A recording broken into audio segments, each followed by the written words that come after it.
বিবাহের সুন্নাতসমূহ। ১.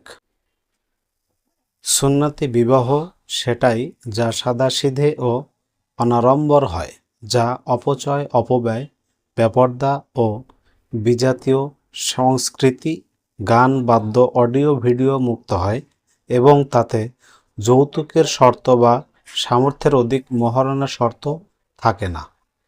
শুআবুল ঈমান হাদিস ৬২৯৫। ২.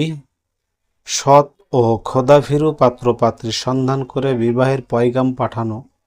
কোনো বাহানা বা সুযোগে পাত্রী দেখা সম্ভব হলে দেখে নেয়া মুস্তাহাব, কিন্তু আনুষ্ঠানিকভাবে ঘটা করে পাত্রী দেখানোর যে প্রথা আমাদের সমাজে প্রচলিত তা সুন্নাতের পরিপন্থী ও পরিত্যাজ্য।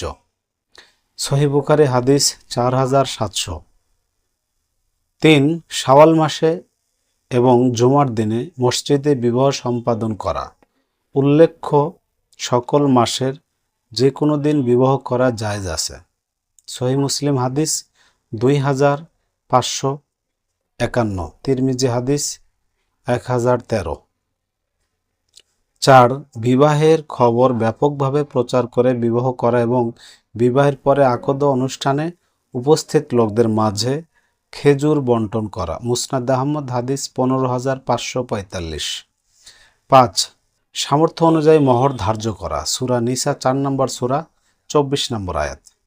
৬. বাসরাতে স্ত্রীর কপালের উপরে চুল হাতে নিয়ে দোয়া পড়া। আল্লাহুম্মা ইন্নী আসআলুকা মিন খয়রিহা ওয়া খয়রি মা জুবিলাত আলাইহি ওয়া আউযু বিকা মিন শাররিহা ওয়া শাররি মা জুবিলাত আলাইহি।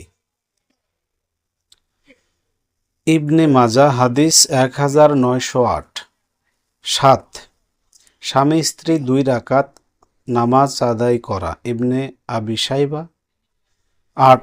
স্ত্রীর সঙ্গে প্রথমে অন্তরঙ্গ পরিবেশ সৃষ্টি করবে, তারপর সহবাসের ইচ্ছা হলে প্রথমে নিম্নোক্ত দোয়া পড়ে নেবে। বিসমিল্লাহি আল্লাহুম্মা জান্নিবিনাশ শাইতানা ওয়া জান্নিবিনাশ শাইতানা মা রাযাকতানা।